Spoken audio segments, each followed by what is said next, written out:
Muy buenas noches, les saluda a su amigo el profesor Checo desde Tlaxcala. Tuvimos que pasar muy a bote pronto la sede del coloquio, pero lamentablemente tuvo su efecto y los amigos que nos confirmaron su asistencia a este primer coloquio, que exducere y que los amigos de Suma, los profesores de Suma, Tlaxcala, y los amigos del herpetario Kukulcán ya no pudimos coincidir en el lugar del herpetario. Por razones que no es necesario comentar mucho, solo no se pudo y tuvimos que trasladarnos aquí a Pisaco, al lugar de Tlaxcali, Cuauhtémoc 2505. Dadas las justificaciones terribles, pues este coloquio no se ha podido celebrar. Sin embargo, grabo esta pequeña charla, este monólogo más bien, en este lugar, siendo ya casi las 5:30 de la tarde. Estoy aquí desde las 4 de la tarde tratando de recibir a los amigos que se trasladaron y que ya no vieron, porque el mensaje lo puse 2 horas antes del coloquio, y que les pido mi más grande disculpa. Sin embargo, pues hemos hecho lo posible por estar aquí y tratar de celebrar este ejercicio ciudadano en el que podamos compartir cuáles son las intenciones de un ciudadano y de un simpatizante y de un militante en aras de llevar a la presidencia de la República en el 2018 a quien consideran sea el mejor hombre para promover una mejora en los mexicanos. Yo voy a hacer un apunte en esta justificación para aprovechar y reiterar mis disculpas. Grabo este video en este lugar a la hora que lo citamos, un poco más tarde de la hora que lo citamos. Sin embargo, estuvimos aquí muy puntuales para que tampoco dejemos y desanimemos los ejercicios ciudadanos que se deben realizar. Toda esta intención del coloquio surge de algunos comentarios que los amigos que estamos conectados a través de la red Facebook se hicieron durante las últimas semanas. Yo, particularmente en mi calidad de docente, soy profesor, he omitido durante 2 años decir algo al respecto y hacerlo público.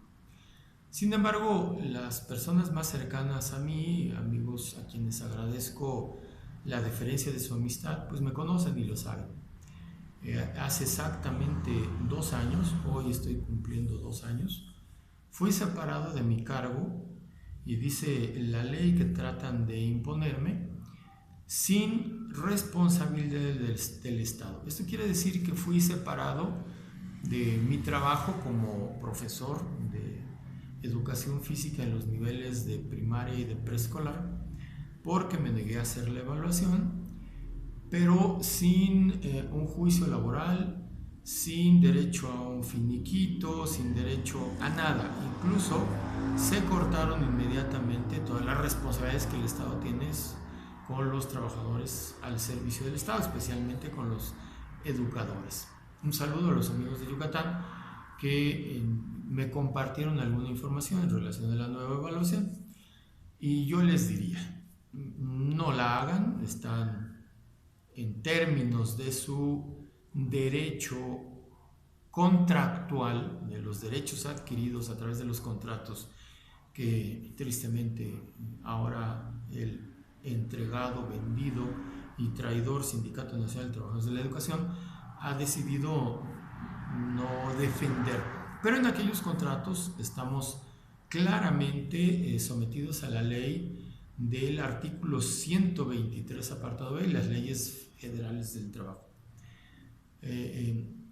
Si ustedes acceden a inscribirse en la plataforma del Servicio Profesional Docente y del Instituto Nacional de Evaluación Educativa, con la evaluación y su suscripción dan de facto autorización propia para trasladar sus derechos laborales a la nada y adquirir nuevos derechos que la ley del servicio profesional docente establece como el mecanismo de relación laboral con los docentes a partir del 2013. Y yo quiero aclarar esto. Dice el artículo 14 que ninguna ley será aplicable de manera retroactiva en perjuicio de los ciudadanos. Esto quiere decir, compañeros maestros de Yucatán y de toda la nación, que no pueden obligarlos, porque la Constitución los protege, a aceptar una ley que fue promulgada posterior a la adquisición de sus derechos laborales y que ahora se reconocen como derechos adquiridos. Y la misma Constitución señala que será mediante juicio, vencidos en un juicio, para que ustedes puedan perder estos derechos adquiridos. Pero los derechos adquiridos son parte de su patrimonio, como su casa, como su auto, su bicicleta. Así es su derecho laboral. Dicho lo anterior, acoto esta información porque me preguntaron el día de hoy, oiga, profesor, pero es que usted ya se evaluó. Le dije, no me evalué. Y fui despedido hace 2 años y sorprendió mucho mi respuesta. Bien, de ahí para acá, pues yo he tenido algunas otras actividades, entre ellas, bueno, ya no las cuento. Vámonos a la actividad del coloquio. ¿Por qué es importante? Yo no creo que un ciudadano deba confiar en un político, es así, que se dedica profesionalmente a ser político y que ese político está acostumbrado a mentir. Todos. Cuando yo he vivido en la política, he tenido que mentir. Todos los políticos lo hacen en la necesidad de las tareas políticas que les asignan. Oye, vas a tener que ir de delegado allá o que mecan y a ver cómo le haces, pero tiene que ganar el candidato. Y entonces todos los colaboradores, ya sean militantes, simpatizantes, mal llamados operadores políticos, pues van y dicen 1000 mentiras con tal de sacar un resultado político y en aras de que esa tarea realizada pudiera ofrecerles una remuneración, si lo queremos llamar así, una contraparte en este servicio político que prestan para que sean parte del grupo que va a gobernar. Bueno, hasta ahí creo que todos conocemos o hemos estado más o menos enterados de este mecanismo político que permea la nación. Ahora, bueno, pues es importante saber quién de los 6 candidatos que hay pueda ser el mejor para la nación. Está Jaime Rodríguez, el Bronco, está Margarita Zavala y Ríos Peter, que desde el punto de vista ciudadano de los registros sin partido independientes lograron el número de firmas, muy cuestionados por Pedro Ferriz de Con, para poder obtener el registro como candidatos a la presidencia de la República. Y están los otros 3 de las alianzas o de los bloques que los partidos, que me parece ilegalmente, han conformado para lanzar y apoyar a un candidato. Y digo que ilegalmente porque sus plataformas políticas son claras. Por ejemplo, los de la izquierda con la derecha y los de la derecha con los de la izquierda y en una mezcolanza ideológica que nos crea muchas dudas a los ciudadanos. ¿Por qué lo están haciendo? Bueno, y ahí tenemos a un PRI con un verde que jamás ha pintado, pero que por ir en alianza con el PRI siempre recibe canonjías y que a sombra del poder político estos personajes del verde se han apropiado especialmente de la riqueza natural, pues son del Partido Ecologista y conocemos los escándalos sucedidos en enormes reservas naturales en la península de Yucatán o en Chiapas o en Oaxaca, en Jalisco, donde pues, su bandera ecológica los lleva a poder reclamar. Y también estamos en el caso, en este momento, de las instituciones que deberían de proteger los ambientes naturales y que están siendo terriblemente devastados, como es el ejemplo de las autorizaciones que se dieron para obtener petróleo, minerales, mediante el método de fracking y que están afectando terriblemente a San Luis Potosí. Bueno, decir todo esto, yo soy profesor, como una tragedia es terrible. Soy profesor de educación física y casi todo lo tengo que hacer con un mecanismo que ahora la neurología confirma. Se aprende más cuando uno está de buenas. Cuando uno está de malas no aprende uno nada. Y eso lo he vivido a través de mi vida profesional. Y lo que yo estoy tratando de compartir con ustedes, pues tiene un sentido primero trágico por lo que sucede en la nación, pero debe tener también un sentido que nos dé ánimo. ¿Cómo vamos a obtener el ánimo? No lo sé, pero lo que sí creo es que la ironía le ha servido a la nación, a nuestra cultura, que es especialista en la ironía, para tratar de pasar los tragos más amargos de su historia, ¿no? Y ahí tenemos a José Posadas ironizando con las muertes de la revolución y creando uno de los personajes más representativos de la identidad nacional, las Catrinas de Posadas. Y tenemos pues a todos los moneros, a los cartoneros que en la nación han utilizado la ironía como un mecanismo de reírnos de nuestras desgracias, pero también de tratar de hacer un sentido común para que las proyecciones del futuro no sean tan nefastas.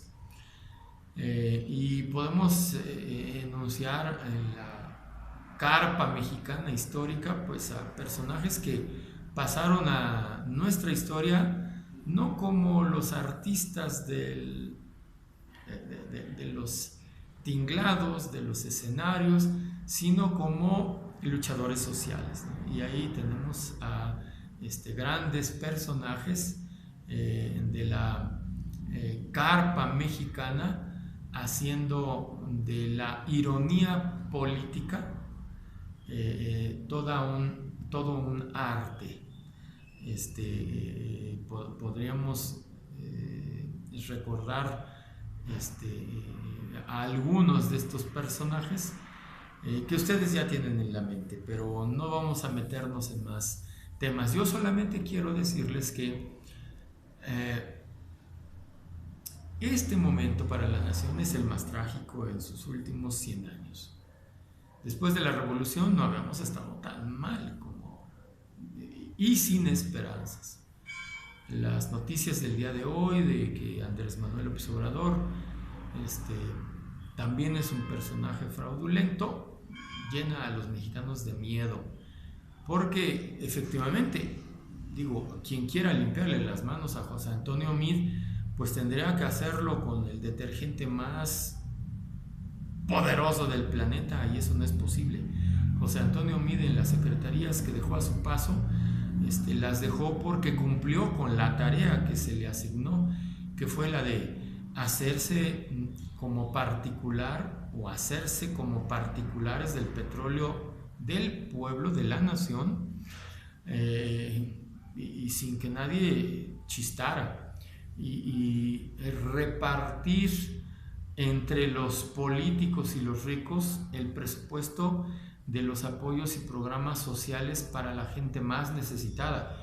Él la trasladó a cuentas individuales de personas y de partidos, permitiendo con ello que esta necesidad de la sociedad más pobre de nuestra nación quedara desprotegida en estos 5 años, ya casi 6.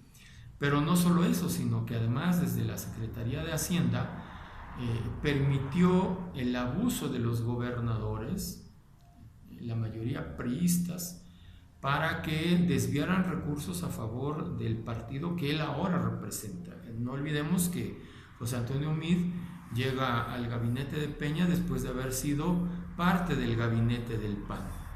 Quiere decir que representa a los intereses de aquellas personas que en los 90, desde las escuelas como el ITAM, empezaron a decir, no, el que no tranza no avanza.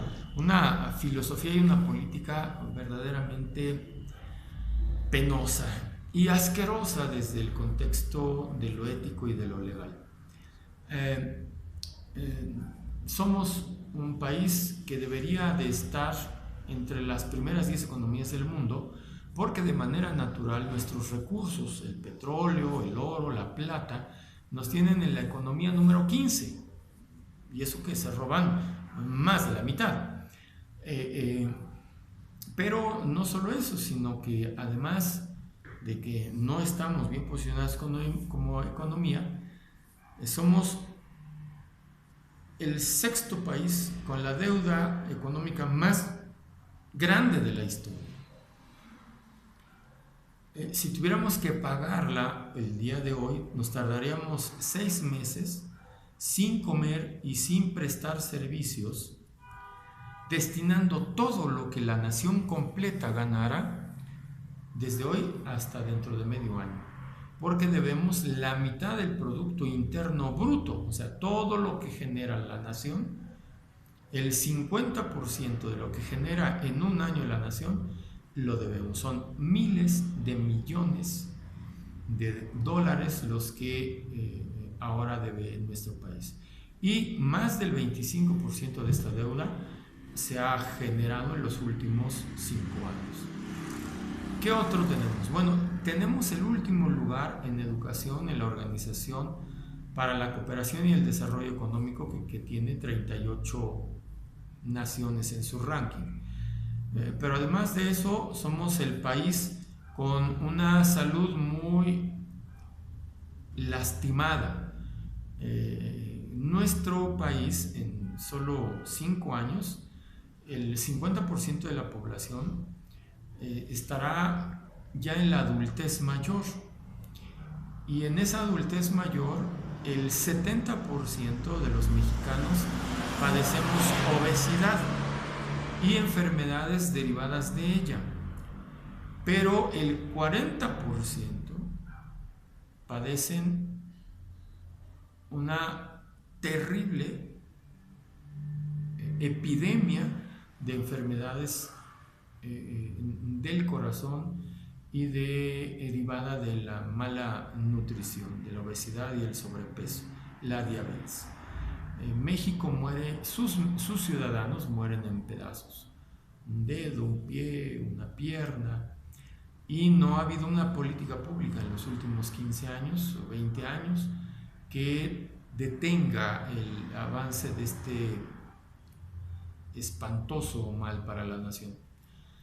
¿Qué más? Bueno, pero además somos el sexto país en la nación con desnutrición infantil. Comemos muy mal. A lo mejor comemos, pero comemos muy mal. ¿Qué otro podríamos decir de la nación? Bueno, es el país número 7 en desequilibrio en las relaciones sociales. Solamente, de acuerdo con las cifras del instituto llamado Coneval, la Comisión Nacional para la Evaluación del Desarrollo, Coneval nos dice que solo el 13% de los mexicanos no es pobre ni es vulnerable, es rica. Solo el 13% de los mexicanos. De ese 13%, solamente el 1% es dueño del 60% de la riqueza nacional. El 1%. O sea, el dinero está en muy pocas manos. Y tristemente, el 87% de los mexicanos tenemos vulnerabilidad, pobreza y pobreza extrema, que son los aspectos en los que Coneval ha hecho esta división. Es grave, ese es el escenario. No tenemos salud, no tenemos educación, estamos enfermos y el dinero ha ido a parar a manos de unos cuantos, el dinero de la nación. ¿Por qué digo el dinero de la nación? Bueno, porque dentro de los hombres más ricos pues, está Carlos Slim, que está siendo rico sin fabricar nada, solamente por compartir la señal de la telefonía. Y es parte del grupo de Carlos Salinas de Gortari que se apropió de este negocio y que pues los ha hecho multimillonarios. Sí es bueno crear millonarios, sí, por supuesto que sí. Lo que no es bueno es permitir que los ciudadanos que generan la riqueza empobrezcan y no tengan una calidad de vida suficiente para considerarse saludables. Y saludables me refiero no solamente a la salud del cuerpo, me refiero a la salud financiera, a la salud del cuerpo, a la salud de la mente. Es triste escuchar noticias donde un joven se detuvo, sacó un arma y asesinó a 2 personas en la ciudad de Pisaco en este fin de semana. ¿Qué pasa con nuestra sociedad? Bueno, hay una terrible enfermedad y no hay políticas públicas serias que estén intentando detener la enfermedad del 87% de los mexicanos. ¿Por qué lo hacen? Bueno, quiero leer que tratan de llevar a la nación a un oscurantismo muy parecido al de Europa en la Edad Media, valerse de la falta de conocimientos de los individuos, de los ciudadanos, para que nadie diga nada porque se llevan el oro, el petróleo, que la Constitución señala que es por origen propiedad de la nación. Y que en ese mismo artículo se señala debe buscarse la distribución de la riqueza para que haya igualdad en México. Esto no lo ha habido. ¿Quién de los 6 personajes que nombramos nos podría ofrecer esto? No, pues creo que hasta ahorita yo no he escuchado a ninguno. Debaten quién es el más ratero, quién tiene más lodo en las manos. Y digo lodo por no decir una palabra más fea. Pero los 6 están involucrados en una carrera por a ver quién se queda con el cochinito y la riqueza dentro del cochinito que se llama México. El petróleo que le queda, porque ya se licitó en una 4ª ronda, el 60% de las superficies explotables. Y adivinen qué, solo 4 de esos 19 regiones que se van a explotar para obtener petróleo quedaron en manos mexicanas. Todo lo demás es en manos extranjeras. Y obviamente extranjeras porque tienen su sede en otro país, pero seguramente tienen socios mexicanos y no es tan difícil establecer esta premisa o esta conclusión. Solo hay que conocer lo que hizo Emilio Lozoya y el caso Odebrecht, que ha ensuciado a América Latina desde Brasil, Venezuela y México. ¿Cómo podemos hacerle entender a los ricos que el que sean mucho más ricos lo único que provoca es más enojo del lado de los pobres? Y bueno, habrá que revisar la historia y ver cuántas veces esta dialéctica social ha terminado bien. Y bueno, algunos reyes terminaron decapitados. Las condiciones no deben ser así. No se trata de repetir la historia. No se trata de abusar del prójimo. En México se está intentando. Se intenta abusar de los mexicanos. Y es muy importante que quien quiera ser presidente de la República nos dé garantías de que no quiere abusar de nosotros.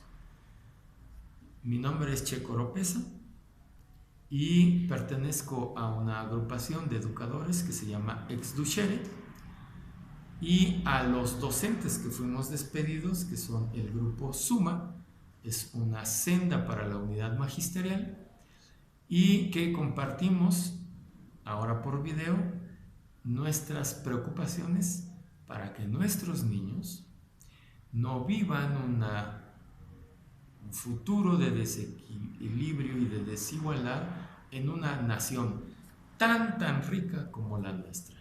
Que tengan buenas tardes, buenas noches y nos vemos en el próximo video. Muchas gracias.